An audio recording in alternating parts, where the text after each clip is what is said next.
Morning বন্ধুরা, কেমন আছো তোমরা সবাই? অনেকদিন পর কিন্তু তোমাদের সাথে দেখা হচ্ছে। এতদিন তো তোমরা স্থিতর ট্রেকিং ব্লগই দেখতে পেয়েছো। ওর আমার এত সময় কেন লাগলো বলো তো? ওর এত বড় বড় ব্লগগুলো করেছে, আর স্বাভাবিক অত সারাদিন ধরে ট্রেক করেছে, তোর অনেক ধরনের ক্লিপিংস ছিল, সেইগুলো তো ব্লুটুথ থেকে আমি নিয়েছি আমার ফোনে, তারপরে সেইগুলোকে অ্যারেঞ্জ করে আমি তো ওখানে ঘুরতে যাইনি, বুঝতে পারছি না কোনটা আগে কোনটা পরে কোনটা মাঝে। আর যেহেতু ব্লুটুথে যখন আমার কাছে এসছে পরপর তো আসেনি, এদিক ওদিক হয়ে গেছে, কি অবস্থা বুঝতে পারছিলাম না। তো টোটাল ব্যাপারটাকে অ্যারেঞ্জ করতে আমি পুরো ঘেটে যাচ্ছিলাম। এক এক দিনের ব্লগ প্রায় 30 মিনিটও হয়েছে, 30-32 মিনিট করে। বাট আমি মানে ওর চোখ দিয়ে, ও তো নিচে ঘুরে এসছে, আর ওর কাছ থেকে আমি এত সুন্দর ভিউ পেয়েছি, এত আমার দেখে পুরো মুগ্ধ হয়ে গেছি। মানে আমি আগে বলতাম যে কেন ট্রেকিং যাও, পাগলে যাই, হ্যাঁ এত কষ্ট কে করে, এই এখনকার দিনে গাড়ি করেই ঘোরা যায়, হ্যান ত্যান করা যায়। কিন্তু গাইস ট্রেকিংয়ের মজাটা আলাদা, যে যায় আর একবার যে যায় সেটা পুরো নেশা হয়ে যায়। তো যেটা বলছিলাম, এতদিন তো তোমরা স্থিত ট্রেকিং ব্লগ দেখছিলে, তার জন্য আমার লাইফস্টাইল ব্লগটা তোমাদের সাথে বহুদিন ধরে শেয়ার করিনি, তাই অনেকদিন পর আবার তোমাদের সামনে ফিরে এলাম আমাদের লাইফস্টাইল ব্লগিং নিয়ে। আজকে থেকে শুরু হচ্ছে আমাদের লাইফস্টাইল ব্লগিং। পুরনো মানে রুটিনে আমরা আবার আসবো। আর একদিক দিয়ে ভালো হয়েছে, মুহু যেহেতু অ্যানুয়াল মানে পরীক্ষা, তো অ্যানুয়াল এক্সাম আছে, তো মাঝে আমি অনেকটা সময় পেয়ে গেছি ওকে পড়ানোর জন্য, যেহেতু আমাকে নতুন করে কিছু তৈরি করতে হয়নি কন্টেন্ট। তবু মাঝে আমি কিন্তু ভেবো না যে আমি ব্লগ করিনি, আমি ব্লগ করেছি, কিন্তু সেই ব্লগগুলি আজকে তোমাদের সাথে আমি শেয়ার করব। যে মাঝের দিনগুলো যে একদম আমি ব্লগ করিনি, তোমরা আমাদের লাইফের কিছু জানতে পারবে না, সেটা হয় নাকি? মাঝে পিকনিক গেছি, ঘুরতে গেছি, কলেজের ফেস্ট ছিল, অনেক কিছু ধামাকাদার অনেক কিছু হয়েছে, যেগুলো তোমরা পরপর দেখতে পাবে। তো এই ব্লগটার পর থেকে তোমরা যেটা দেখতে পাবে সেটা কিছুদিন আগের, এই ধরো এক সপ্তাহ আগের মানে ব্লগ। তো তোমরা দেখতে থাকো, আশা করি তোমাদের দেখতে ভালোই লাগে। কি ঠান্ডা, কি ঠান্ডা, কি ঠান্ডা, পুরো অন্ধকার হয়ে রয়েছে। বাস আমার শাশুড়ি মা সকালবেলা পেপার দিয়ে যায় তো নিচ থেকে, আর তার সাথে কি সুন্দর ফুল দিয়ে গেছে, কি সুন্দর গন্ধ বেরোচ্ছে। কি যেন নাম ফুলগুলোর ভুলে গেছি, বাট কি সুন্দর গন্ধ। বাহ, পুরো মনে হচ্ছে সেন্ট, যেন আমি ওই সেন্ট, ওই আতরের যে গন্ধটা, পারফিউম না আতরের গন্ধটা, খুব সুন্দর। দেখো কি মিষ্টি গন্ধ। গুড মর্নিং গাইস, আজকে প্রচণ্ড ঠান্ডা পড়েছে। আর এই সকালে মোহু স্কুলে যাচ্ছে, মোহুকে তো দুটো করে সোয়েটার অনেকদিন আগে থেকেই পরাচ্ছিলাম, আজকে তো মনে হচ্ছে আর একটা লেয়ার দিলে ভালো হতো, প্রচণ্ড ঠান্ডা। আর এই ঠান্ডায় রান্নামাসি কালকেও আসেনি, নাকি রাস্তায় পড়ে গেছে আসতে গিয়ে। ভেবেছিলাম আজকে আসবে, বাট আজকে আসেনি, অঞ্জলি পিসিও আসেনি। আর আমি দুদিনের বাসন কালকে মোটামুটি যা যা লেগেছিল মোটামুটি মেজে নিয়েছিলাম, আর আজকে ভেবেছিলাম অঞ্জলি পিসি আসবে, তার জন্য আমি মাজিনি।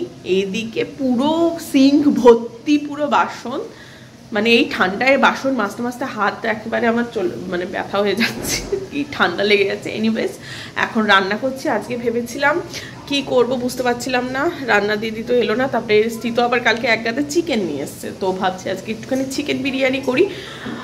হয়ে গেছে মোটামুটি, ভাতটা সেদ্ধ হয়ে গেছে, আমি মানে 70% কুক করে নিয়েছি বাসমতি রাইসটা, সেটা আমি মার গালতে দিয়েছি, চিকেনটা বসিয়ে দিয়েছি। এর মধ্যে ক্যামেরাটা অন করিনি কারণ টাইম পাইনি, আর রান্নাঘরের যে অবস্থা ছিল আমি ঢুকতে পারছি না, ক্যামেরা কোথায় রাখবো। এনিওয়েজ এই দেখো রান্নাঘরের কি অবস্থা, চাঁদনি। এখন এতগুলো বাসন রয়েছে, মোটামুটি অনেকগুলো বাসন মেজেছি। আর এখানে ভাতটা আমি মার গালতে দিয়েছি, আর এখানে হচ্ছে চিকেনটা কষাচ্ছি, গন্ধটা তো ভালোই বেরিয়েছে। আর এখানে আলুটা আমি একটুখানি ফ্রাই করে নিয়েছি, দেখি এই যুদ্ধে জয় হয় কিনা। প্রচুর অবস্থা খারাপ, চারদিকটা খুব খারাপ অবস্থা।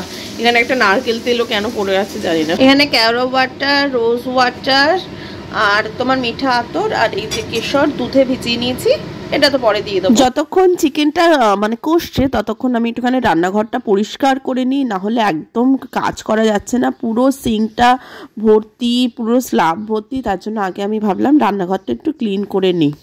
বিরিয়ানির চালটা তো আগেই বয়েল করা হয়ে গেছিলো 70% মতো, তোমাদেরকে বললাম। আর এইদিকে চিকেনও কষা হয়ে যাচ্ছে, আর আমার রান্নাঘর মোটামুটি ক্লিনও হয়ে যাচ্ছে। এরপরে শুধু লেয়ারিং করে নেব। দেখো হয়েও গেল আমার চিকেন কষা, তার জন্য আগে পুরো ভাতটাকে হাফ করে নিয়েছি। হাফ একটা গামলায় রেখে দিলাম, আর হাঁড়ির মধ্যেই হাফ চিকেনটা প্রথমে দিয়ে দিচ্ছি, মানে লেয়ারিং করবো আর কি। আর এটা একদমই বাড়িতে মানে চটজলদি খাওয়ার মতো, কোনো ওরকম রেস্টুরেন্টের মতো কোনো প্রপার প্রসিডিওর মিলিয়ে এটা করা হচ্ছে না। তারপরে ওই যে কেওড়া ওয়াটার, রোজ ওয়াটার, মিঠা আতর যেটা দুধে ভিজিয়ে রেখেছিলাম সেটা দিয়ে দিলাম, অল্প একটু ঘি দিয়ে দিলাম, ঘিটা গলাতে দিয়েছিলাম কিন্তু ঘিটা প্রপারলি গলেনি, আর দিয়ে দিলাম বিরিয়ানি মশলা। এরপরে আবার আমি রাইস দেব, আর তার উপরে আবার মাংসটা দিয়ে এরকম করে সুন্দর করে লেয়ারিং করে নেব। আর আমার যেরকম স্মেল বেরোচ্ছে মনে হচ্ছে খেতে কিন্তু মন্দ হবে না। সকাল সকাল লাঞ্চটা তো রেডি করে ফেললাম, কিন্তু এইদিকে তো ব্রেকফাস্ট করা হয়নি, আর এইদিকে প্রচণ্ড খিদে পেয়ে গেছে। তার জন্য ভাবলাম একটুখানি চিজ স্যান্ডউইচ করে নিই। এর জন্য চিজ দিয়ে দিলাম মানে একটা পাউরুটি স্লাইসগুলোর মধ্যে, আর সস দিয়ে দিলাম অল্প একটু। আমার বাড়িতে না ছিল, ওই কাসুন্দি ছিল, বেঁচে গেছিলো, সেই কাসুন্দিটা একটুখানি দিয়ে দিলাম। এতে না মানে স্বাদটা বেশ অন্যরকম লাগে, একটু শীতকাল তো একটু ঝাঁঝ ব্যাপারটা থাকে। আর গোলমরিচ দিয়ে দিলাম, তারপরে রচার সাথে গরম গরম খেয়ে নিলাম।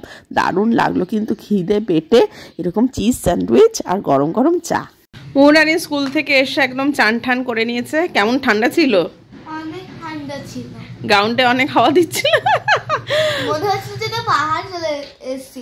কাশ্মীরে যাওয়ার হাওয়া দিচ্ছিল, গন্ডোলার উপরে অনেক পাহাড়ের মাঝখানে হাওয়া দিচ্ছিল, ওরকমই গ্রাউন্ডে দিচ্ছিল। তারপরে পালিয়ে এসেছিস? হ্যাঁ, আমরা লাইব্রেরিতে যাচ্ছিলাম, ওখান দিয়ে হাওয়া আসছিল, মানে যেখান দিয়ে ফাঁক পাচ্ছে হাওয়া ঢুকে পড়ছে, তাই তো। আর এই যে হচ্ছে আমাদের আজকের লাঞ্চ, চিকেন বিরিয়ানি। এবার খাইয়ে দেখি। আমাদের ফার্স্ট আমাদের এই যে রিভিউ দেবেন আমাদের বড় মক্কেল বসে আছেন, তো চলো খাইয়ে দিই। পেরেছি কি? উতরেছি? ভালো হয়েছে? আমি তো ভাবছিলাম করতে পারবো কি পারবো না। আরে রুমা মামি শোনো, তোমার চেয়েও ভালো হয়েছে। Thank you. মুহু বলেছে ভালো হয়েছে। মুহু বল, রুমার চেয়ে ভালো হয়েছে? রুমারটা হাইয়েস্ট, আমিও খেয়ে দেখেছি। আচ্ছা, মানে রুমার মোটামুটি আমার মতে রুমার আমি মোটামুটি 60% কি 70%। এটা আমাকে খুশি করার জন্য। গন্ধটা রুমার সাথে অতটা গন্ধ আসে না।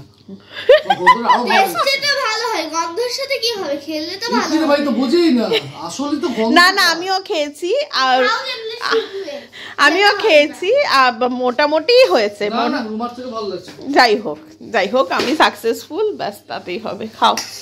গুড ইভিনিং বন্ধুরা, এখন বানাচ্ছি আমি সন্ধ্যাবেলার কফি, আর এটা হচ্ছে মোহর বনভিটা। বেচারা খিদে পেয়ে গেছে, ঘুম থেকে উঠে এখন পড়তে বসেছে। নিন বনভিটা, তো চিন্তা নেই। কি প্রত্যেকদিন সন্ধ্যাবেলায় চপ সিঙ্গারা এসব খেতে ইচ্ছে করে নাকি? মুখটা দেখো, ওলে বাবা, দুষ্টু বুড়ি। পর। গুড ইভিনিং, এখন বাজে প্রায় সন্ধে 7:30 হয়ে গেছে। এখন আমার নাচের ক্লাস আছে, তো আমি নাচের ক্লাসে যাচ্ছি। মুহুকে এতক্ষণ পড়াচ্ছিলাম, আপাতত ওকে একটুখানি হোমওয়ার্ক দিয়ে আমি নাচের ক্লাসে যাচ্ছি। এসে আবার কথা হবে তোমাদের সাথে।